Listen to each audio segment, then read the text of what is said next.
I'm Ethan Harper, and it all started when Valerie Stone moved into the Willow Creek neighborhood in Virginia, 3 houses down from mine across the street. Right from the start, I sensed she was trouble, though I couldn't have guessed how far it would go. I'd been living here for a few years, in a house I bought to start fresh after my divorce. As a software engineer working remotely, I spent a lot of time at home, tending to my yard, not because I feared the Homeowners Association (HOA), but because I enjoyed it. But what I was proudest of was the 100-year-old oak in my backyard, a neighborhood landmark, with its sprawling canopy and deep roots, as if it had witnessed every change in Willow Creek. Then Valerie Stone showed up. She moved from Washington, D.C., a former real estate agent with short blonde hair and a smile sharp as a knife. Within her first week, she had the whole neighborhood in an uproar. First, she reported the Wilsons to the HOA for leaving their trash cans visible from the street. Next, she targeted the Carters for their basketball hoop in the front yard, something no one had cared about for a decade. Then she demanded Old Lady Mary take down her wind chimes, claiming they were excessively noisy. Lila Nguyen, my best friend and the owner of a nearby bakery, filled me in on all this when she stopped by with a box of cupcakes. "Watch out, Ethan," Lila said, her eyes glinting with mischief. "If she sets her sights on your oak tree, you're done for."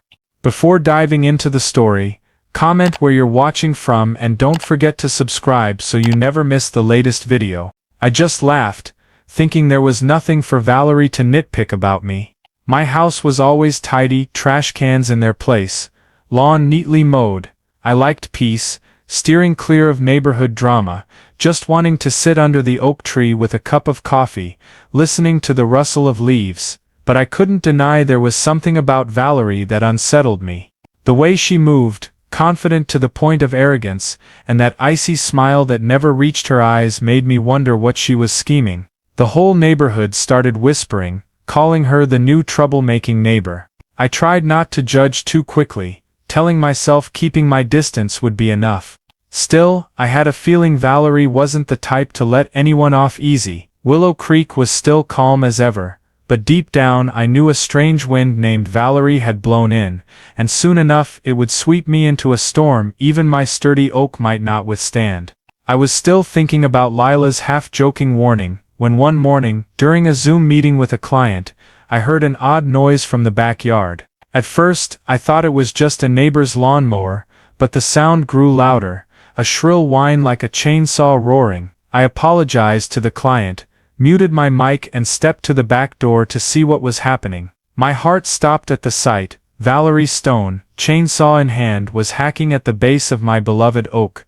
She'd only made a small notch, less than an inch, but her intent was clear as day. The chainsaw buzzed in her hands, sawdust flying around the tree's roots. I took a deep breath, trying to stay calm though my blood was boiling. "Excuse me, what are you doing on my property?" I called out, striding toward her. Valerie looked up, not a hint of embarrassment, despite being caught red-handed. She turned off the chainsaw, set it on the grass, and flashed a sharp smile that didn't reach her eyes. "Oh, Ethan, good morning," she said, her voice sweet as if we were chatting about the weather. "I'm just addressing this tree issue." She pointed at the oak, as if it were a pile of trash instead of a century-old legacy. "Tree issue," I repeated, stepping closer, keeping my voice even. "This is my tree, on my land, and you're trespassing." Valerie laughed, a short bark like I'd told a joke. "Ethan, don't be so dramatic," she said, crossing her arms. "Per Section 47.8 of the HOA rules,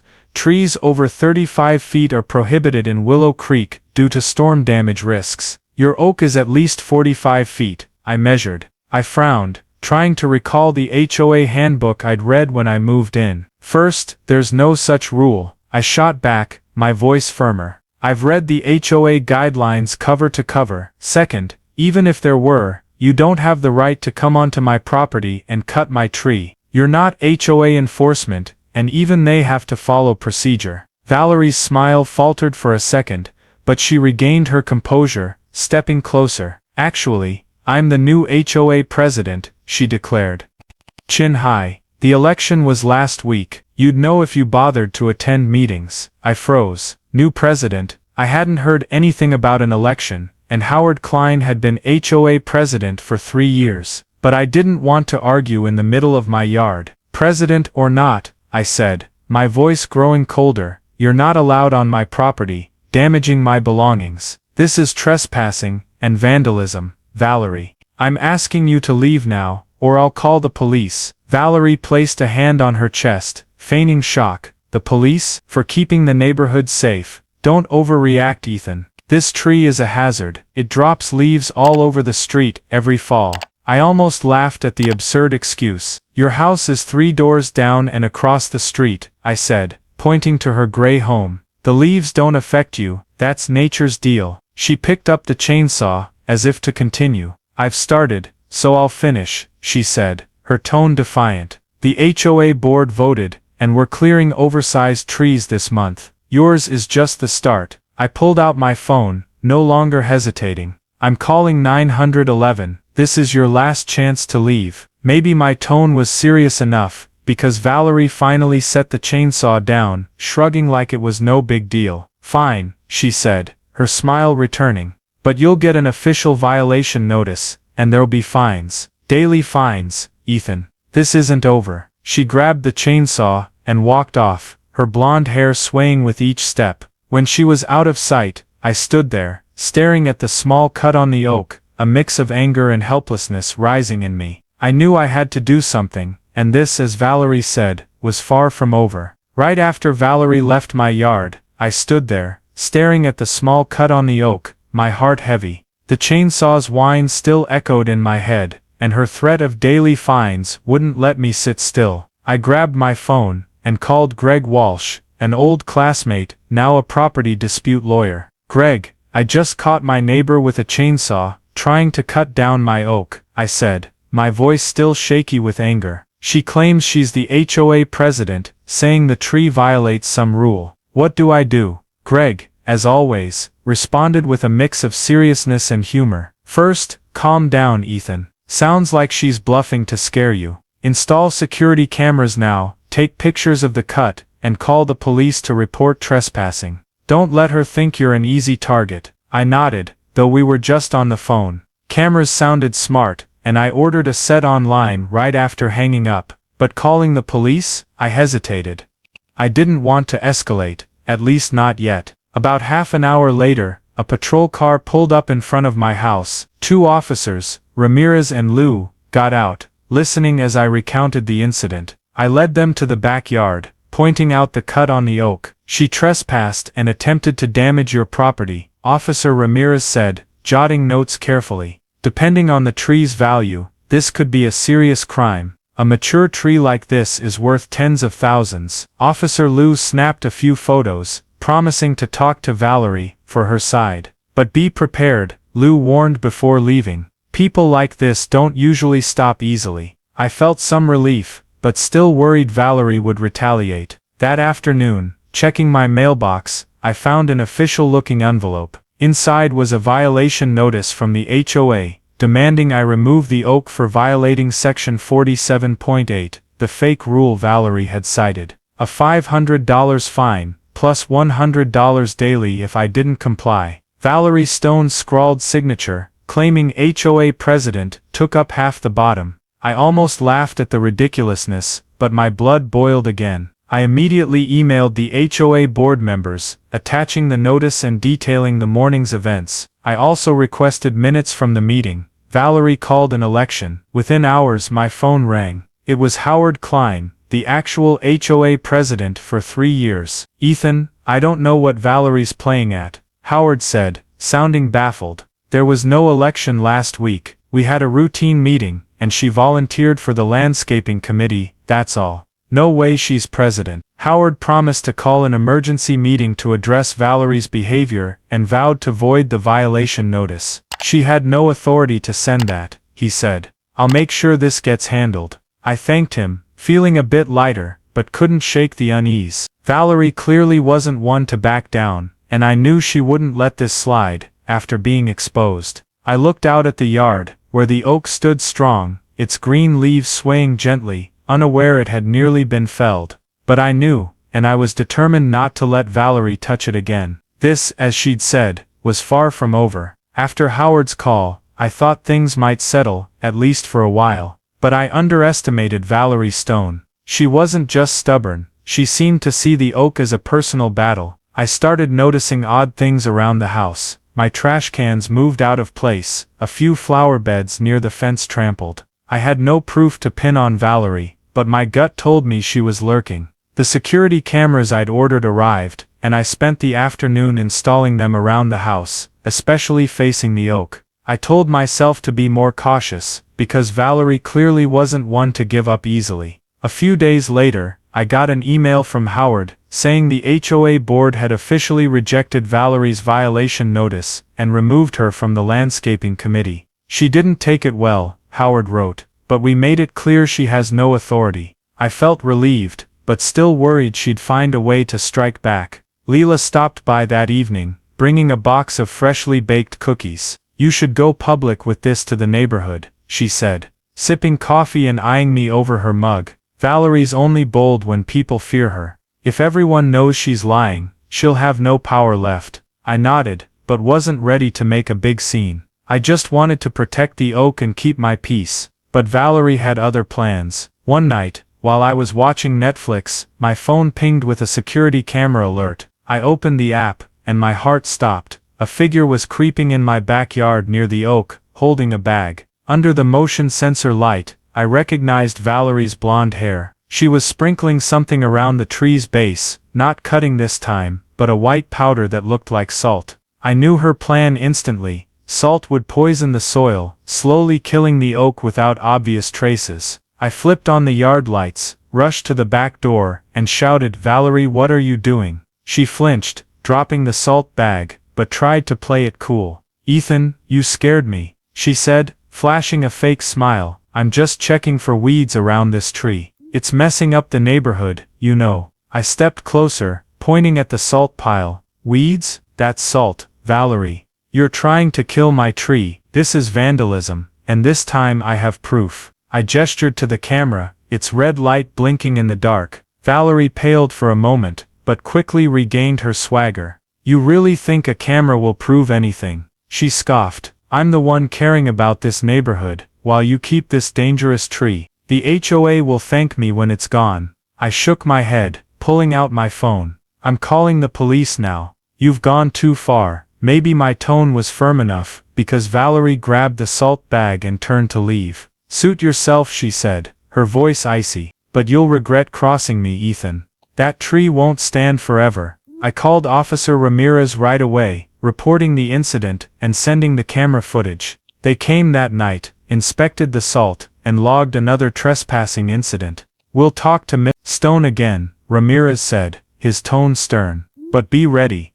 She doesn't seem to know when to stop." After the police left, I stood under the oak, watching its green leaves quiver in the night breeze. The small cut from before was still there, and now salt. I knew I had to protect this tree at all costs. Lila was right, I couldn't stay on the sidelines anymore. Valerie had made this a war, and I had to fight back. I just hoped I could keep the oak standing before she found another way to strike. The days after the salt incident, I lived on high alert. Every odd noise in the yard had me checking the cameras, and I couldn't help glancing at Valerie's house whenever I stepped outside. The police had warned her again, but I knew she wasn't one to back off. Lila kept pushing me to expose her to the neighborhood, but I just wanted calm, at least until the cameras caught more proof, or the HOA officially dealt with her. I also called a tree expert, Miss Patel, to check the oak. She reassured me the salt hadn't done serious harm yet, but warned that the old cut and salted soil could weaken the tree if a big storm hit. Her words worried me, but I was determined to keep the tree standing. Then a spring storm slammed Willow Creek. The sky darkened by morning, winds howled and rain lashed the windows. I ran around the house, stowing patio chairs in the garage, securing planters, and checking gutters to avoid flooding. Neighbors were busy too. Lila called to see if I needed help, and the Wilsons next door were boarding up windows. On the Nextdoor app, people shared weather alerts, urging caution with the gusts. I noticed Valerie's house lit up, her shiny new Tesla Model Y, the one she'd bragged about all week, parked out front, gleaming under the streetlight. That night, I barely slept. Winds whistled through the door cracks, and rain pounded the roof like drums. I lay there, thinking of the oak, hoping it was strong enough to weather the storm. Around midnight, a deafening crash jolted me upright. I rushed to the window, heart pounding, but the pitch-black sky and thick rain hid everything but lightning flashes. I checked the cameras, but the backyard feed was blurred by rain. Anxious, I threw on a raincoat to check the oak, but then my phone buzzed. Lila calling. "Ethan, did you hear that noise?" she shouted. "Something big's going on at Valerie's. The whole neighborhood's out there." I slipped on shoes, grabbed an umbrella, and ran outside. Under flickering streetlights, I saw a crowd gathered at Valerie's, braving the rain. As I got closer, I froze. My oak Willow Creek's century-old landmark had crashed down, crushing Valerie's Tesla Model Y. The car's front was smashed, windows shattered, and the oak's trunk lay across it, green leaves mixed with glittering glass in the rain. I stood there, heartbroken and stunned. The oak, the thing I'd fought to save, was now rubble, and it had taken Valerie's pride with it. Valerie appeared moments later, bursting from her front door, raincoat askew, screaming like a banshee. "Ethan Harper, what the hell did you do to my car?" She jabbed a finger at me, face red, despite the rain plastering her hair. "What are you talking about?" I replied, keeping my voice steady, though my heart ached for the tree. "This is my tree, and it fell in the storm. I was inside all night." She stepped closer, eyes blazing. "Don't play dumb, you made that tree fall to get back at me. I know you hired someone to sabotage my tree to trap me." I almost laughed at the absurdity, but the pain of losing the oak kept me from arguing. Luckily, Lila stepped in, her voice sharp. "Valerie, enough. Ethan's tree wasn't near your house. You cut it, salted its roots, everyone knows it. Now it fell, and you brought this on yourself." A few neighbors nodded, murmuring agreement. Jake, the kid always filming TikToks, was there, holding up his phone to capture Valerie's meltdown. "You can't blame Ethan," Mr. Wilson spoke up.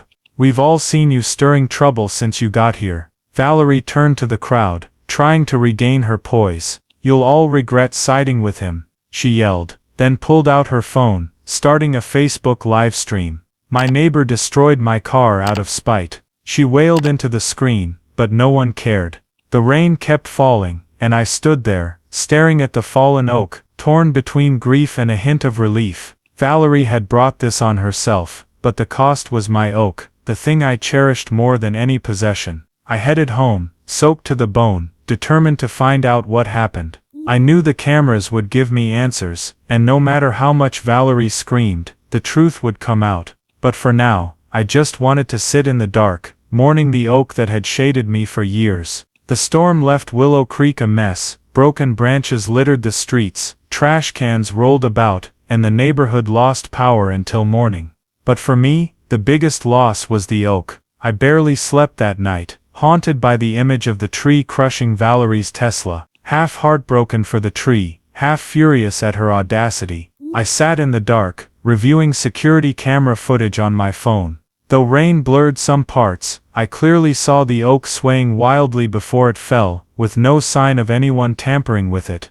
Valerie could scream all she wanted, but the truth was her actions. The cut, the salt, had left the oak too weak for the storm. The next morning, I was still reeling when Officer Ramirez called. "Mr. Harper, we need to talk about the tree incident last night," he said. His tone serious. I invited him and Officer Liu over, brewing coffee for us though my mind was a mess. I recounted everything from Valerie's chainsaw attempt, the salt, to her blaming me in front of everyone. I showed them the camera footage, pointing out the salt still around the roots before the storm hit. "The oak fell because it was weakened," I said, my voice breaking. "Her cut and salt did this. I didn't touch anything."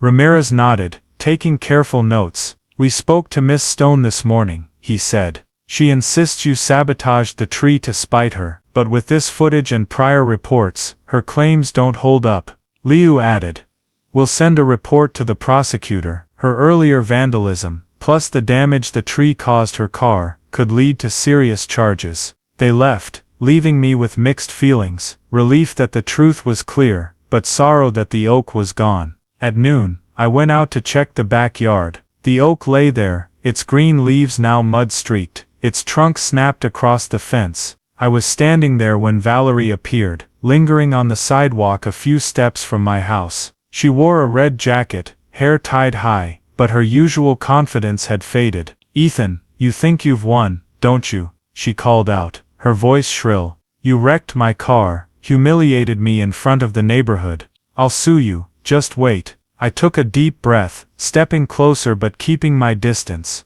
"Valerie, you know the truth," I said.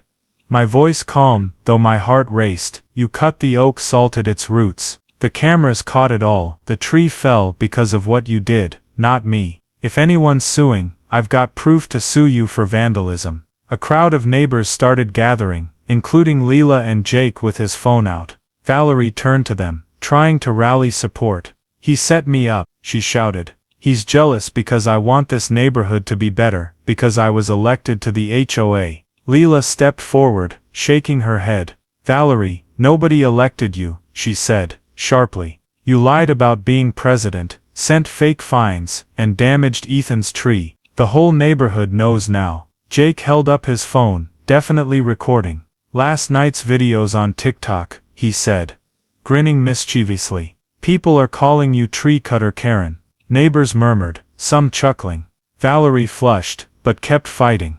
"You'll all see, I won't let this go." I looked at her, more tired than angry. "Valerie, do what you want," I said. "But the truth's out, you brought this on yourself." She spun around, storming back to her house, leaving me with the crowd. Lila patted my shoulder. "You did great," she said. "Now let the neighborhood handle the rest." I nodded, but looking at the oak's broken stump, my heart sank. Valerie might have lost, but I'd lost what mattered most. I knew I had to do something to move forward, but for now, I just wanted quiet, to think of the oak and the days it shaded me.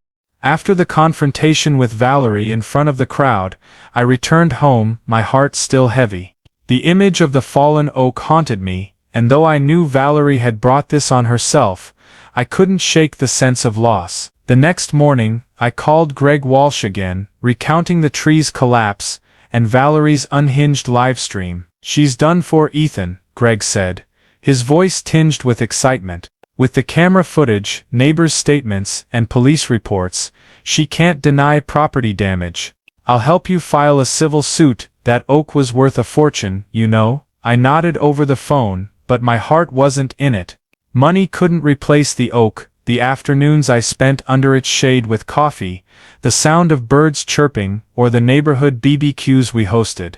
But Greg was right, I needed to hold Valerie accountable. I contacted Miss Patel, the tree expert, asking for an official valuation of the oak. 2 days later she sent her report, a mature white oak, over a century old in good health, valued at approximately $50,000, given its historical significance to Willow Creek, possibly up to $75,000. Reading those numbers, I was both stunned and saddened. It made Valerie's actions a serious crime, but it also reminded me of what I'd lost. Meanwhile, the police continued their investigation. Officer Ramirez called, informing me they'd officially charged Valerie with trespassing and property damage. "She's still defiant, but the evidence is overwhelming," he said. The prosecutors also looking at the car damage, since her actions indirectly caused it. I felt some relief, but Ramirez warned, she might try to retaliate before this is over. "Keep your cameras on and report anything odd." His warning sent a chill through me, but I resolved not to let Valerie drag me into more drama. At the same time, the neighborhood began to shift. Jake's TikTok video spread like wildfire across Willow Creek, turning Valerie into a laughingstock dubbed Tree Cutter Karen. On the Nextdoor app, neighbors buzzed, from the Wilsons recounting Valerie's complaints about their wind chimes to the Carters recalling her basketball hoop fiasco. People opened up, as if Valerie's audacity had unintentionally broken the invisible walls between houses. Lila, with her endless energy, decided to turn the drama into an opportunity. "We can't let this divide the neighborhood," she said, dropping by with a tray of muffins. "I'm organizing a community event, a fundraiser to plant a new tree in your yard. It'll bring everyone closer." I hesitated at first, not wanting to be the center of attention, but Lila wouldn't hear it. Within days, she'd rallied the whole neighborhood. Mrs. Wilson brought homemade cookies to planning meetings, Jake designed posters on his phone, and even Marvin Tate, who'd once backed Valerie, donated saying he regretted trusting her. The event was set for the neighborhood park, a festival with bake sales, a charity run, and an outdoor movie at dusk. Lila even got a local band to play for free. "Think of it as a farewell to the old oak, and a welcome to the new tree," she said, winking. Howard Klein, the HOA president, took action too. He sent an email apologizing to the neighborhood for letting Valerie cause chaos, pledging to reform how the HOA operated to prevent this again. "We'll hold transparent elections by year's end," he wrote, "and ensure no one claims power unchecked." He stopped by my house with a bottle of wine as a gift. "Ethan, I'm truly sorry," he said, his voice sincere. "She fooled the whole board, not just you. We'll support you fully, even in the lawsuit." I thanked him, feeling like the neighborhood was behind me. As Lila's event neared, I started to feel hopeful. Valerie had gone quiet since our confrontation, but I heard whispers she was trying to sell her house, likely unable to handle the neighbors' stares. I didn't take pleasure in it, I just wanted peace. But seeing the event posters plastered around the neighborhood, reading thank you messages from neighbors on Nextdoor, I realized something miraculous. Valerie had tried to tear us apart, but instead she'd brought the neighborhood closer. I stood in my yard, looking at the broken oak stump, and for the first time, I thought about a new tree, not a replacement, but a start to something better. Lila's fundraising event breathed new life into Willow Creek, and for the first time in weeks, the neighborhood felt like a true home. But I couldn't let my guard down with Valerie. She'd been silent since the storm confrontation, but Officer Ramirez's warning echoed in my mind. She might retaliate. I checked the security cameras every night, ensuring I missed no signs. Greg also reminded me to prepare for the civil suit, saying Miss Patel's valuation of the oak was a sharp weapon to hold Valerie accountable. Still, I didn't want to focus on money. I wanted to protect what was left of the oak, even if it was just a broken stump. One night, as I reviewed emails from Howard about HOA reform plans, my phone pinged with a security camera alert. My heart raced as I opened the app. A figure was sneaking in my backyard near the fallen oak stump, holding a chainsaw. Under the motion sensor light, I recognized Valerie's blonde hair. She wasn't cutting a new tree, there was none left, but sawing into the old oak stump, likely to erase traces of her earlier cut and salt. I couldn't believe her audacity after everything. I flipped on the yard lights, rushed to the back door and shouted, "Valerie, stop right now." The chainsaw stilled, and she turned, pale but trying to stay composed. "Ethan, you startled me," she said, setting the saw down like nothing was wrong. "I'm just cleaning up this messy stump. It's an eyesore for the neighborhood." I stepped closer, pointing to the fresh sawdust around the base. "Cleaning? You're trying to destroy evidence, Valerie. The cameras caught everything. You think this will get you off?" Valerie smirked, but I saw her hands tremble slightly. "Evidence of what? You made the tree fall, and now you're pinning it on me." "I'm just helping you out." I shook my head, pulling out my phone. "I'm calling 911 right now. You've been warned, and you're not escaping this time." Maybe my tone was firm enough, because Valerie frowned, but before she could reply, I heard a shout from afar. "Hey, what's going on?" It was Jake, the neighbor kid, standing on the sidewalk with his phone raised, definitely recording. "I heard the saw and came to check," he yelled. "You messing with the tree again?" Valerie panicked, grabbing the chainsaw and starting to bolt, but headlights from a patrol car suddenly lit up. Officers Ramirez and Lou stepped out, likely called by Jake before I could dial. "Miss Stone, put the saw down and stay put," Ramirez ordered. Valerie reluctantly complied, her face ashen. I quickly explained, showing them the camera footage on my phone. Lou inspected the stump, shaking his head. "She cut deeper into the old mark, probably to hide evidence," he said. "This is her third property damage incident, and now she's caught red-handed." They cuffed Valerie and led her to the patrol car. "You'll pay for this, Ethan," she screamed as the door closed, but her voice was weak, lacking its former bravado. Ramirez turned to me, sighing. "She'll be detained, and with this repeat behavior, she faces serious charges. The prosecutor wants to meet you for a statement, and you should prepare to be a witness if it goes to trial." I nodded, feeling both relieved and empty. As the police drove off, Jake slapped my shoulder. Don't worry, I'm uploading this to TikTok now. The whole neighborhood will know she's done for. I went back inside, sank onto the couch, and looked out at the yard through the window. The oak stump now bore a fresh cut, a reminder of Valerie's stubbornness. I ached for the tree, but felt lucky to have ended her madness. Lila texted soon after, "Heard Valerie got arrested? You okay?" I replied that I was fine, but I wasn't sure. I only knew one thing, the neighborhood had my back, and though the oak was gone, I'd find a way to make my backyard green again. But first I needed rest, to brace for what lay ahead. After the night Valerie was arrested, I felt like I'd stepped out of a nightmare, but my heart remained heavy. The oak stump was now just sawdust and dry soil, and every glance at the backyard reminded me of the days it shaded me. Greg called the next morning, saying the prosecutor was reviewing serious charges against Valerie, trespassing, vandalism, and possibly evidence tampering. "She's got no way out this time," he said, "and your civil suit has a strong shot at winning." I thanked Greg, but honestly, I didn't want to think about money. I just wanted my backyard to stop being a painful void. A few days passed in an odd calm. Valerie's house stayed dark, no lights or flashy Tesla out front. Neighbors whispered she was staying with friends to dodge the community's stares. I tried not to care, focusing on work and Lila's plans for the new tree event. But one morning, as I watered front porch plants, a black SUV parked at my curb.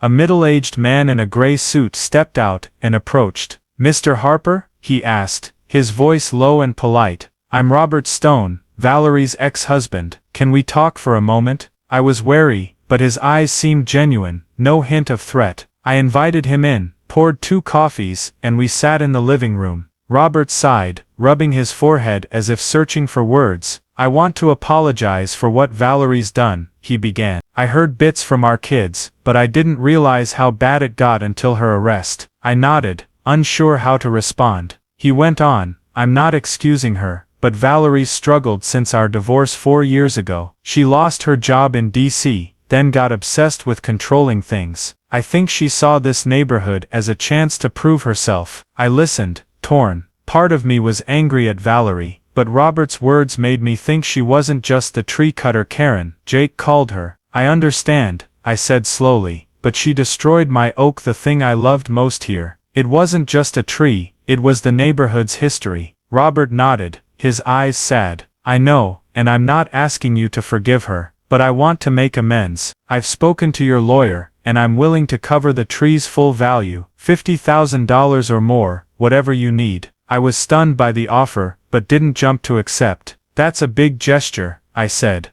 "but I need time to think." Robert gave a small smile, pulling a business card from his pocket. "One more thing," he said, handing it to me. "This is a nursery specializing in historic trees. They have young oaks about 15 years old, grown from seeds of famous Virginia trees. It won't replace the old one, but I thought you might want a fresh start." I took the card, touched by his thoughtfulness. "Thank you," I said, sincerely. "I'll reach out to them." Robert stood shaking my hand before leaving. "I hope you find some peace after this," he said. As he drove off, I stood at the door, looking at the card. Lila texted soon after, asking if I wanted to review the tree planting event plans. I replied that I was okay, and for the first time, I truly felt it. Valerie may have taken the oak, but she couldn't take this neighborhood, and now I was starting to think about a young tree, a new beginning for my backyard. After meeting Robert, I began seeing the backyard differently. The old oak stump remained, a scar from chaotic days, but his offer of a young tree sparked hope.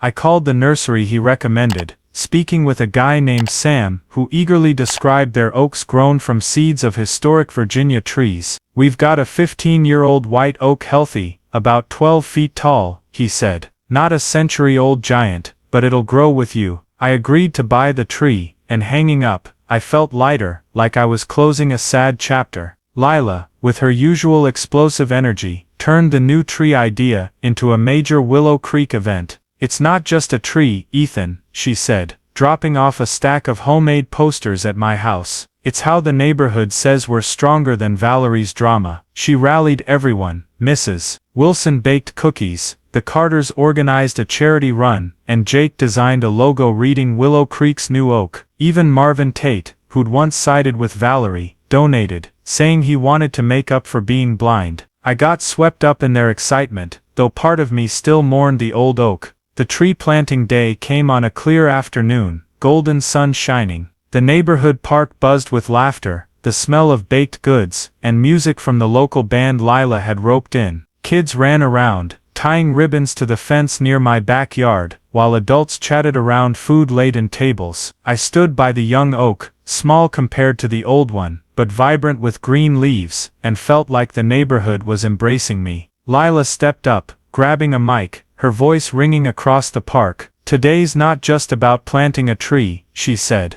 "We're here to thank Ethan, who stood up for our neighborhood, and to remind ourselves that Willow Creek is a family." The crowd clapped, and I blushed, unused to the spotlight. Howard Klein, the HOA president, approached, handing me a wooden plaque engraved with Willow Creek oak, symbol of resilience. "This is for you, Ethan," he said, smiling. "And for all of us." I thanked him, my voice catching, then grabbed a shovel to plant the young oak where the old one once stood. The soil was soft under my hands, and as the roots touched earth, I felt like I was sowing a seed for the future. When the tree was planted, everyone raised glasses, juice for kids, beer for adults, and I stood to say a few words. "Thank you all," I began, scanning familiar faces. "I lost the oak, something dear to me, but today, I realize I gained more." Valerie tried to divide us, but she did the opposite. She helped us become a real community. The crowd cheered, and Lila winked, whispering, "Nice speech." I heard from Greg that Valerie took a plea deal, financial restitution, mandatory counseling, and selling her house to leave Willow Creek. She didn't contact me, and I didn't want to see her again. I wasn't angry anymore, just sad it had gone so far. The civil suit settled with enough compensation to cover the new tree and backyard repairs, but I decided to use part of the money to fund a new park corner for the neighborhood, with more young trees and benches for everyone. That evening, as the event wrapped up, I sat under the young oak, moonlight glinting through its slender branches. Jake passed by, waving his phone. "Today's videos got thousands of views already, Uncle Ethan," he grinned. "Willow Creek's famous for the new oak." I laughed, thanking him, then sat alone, holding the book I used to read under the old tree. The sound of kids playing drifted from the park, and for the first time in months, I felt true peace. This young oak couldn't replace the old one, but it was a promise that with time and care, it would grow, shading those who came after me. And with the neighborhood at my back, I knew I wasn't just planting a tree, but rooting a new, stronger home no storm could topple. The story of Ethan Harper and Valerie Stone in Willow Creek reflects very real aspects of life in American suburbs today, where communities are tight-knit but easily fractured by petty conflicts. From Valerie's attempt to control the neighborhood with made-up rules to her vandalism of Ethan's oak, the story shows how obsession with power and appearances can cause deep harm. In the U.S., homeowners associations (HOAs) like Willow Creek's often make news for disputes over rules from house paint colors to lawn heights, sometimes sparking fierce neighbor feuds. Valerie's behavior, with fake fines and self-proclaimed presidency, echoes real-life tales of Karens in American culture, people who impose their will on others heedless of consequences. In contrast, Ethan's response, staying calm, gathering evidence via cameras and consulting a lawyer, reflects American values of resolving disputes through legality and reason. The neighborhood's unity, from Lila's tree planting event to Jake spreading truth via TikTok, showcases the power of social media and community spirit in overcoming drama. The takeaway: in American life, where diverse cultures and opinions can spark conflict, learn to stand firm like Ethan without letting emotions take over. When facing a Valerie, instead of direct confrontation, gather evidence and lean on community support, like Ethan did with cameras and neighbors. The new tree event shows it's possible to turn loss into a chance for unity, reminding us that even when something precious, like the oak, is gone, you can plant seeds of hope. Get involved in your community, like Lila and Jake, because a strong neighborhood isn't just about rules but trust and sharing. Finally, as Ethan learned, forgiving doesn't mean forgetting, it's choosing to move forward to build a better future. If you loved Ethan's oak story and Willow Creek's unity, hit subscribe to catch more exciting journeys. Thanks for watching, and see you in the next video with even more meaningful stories.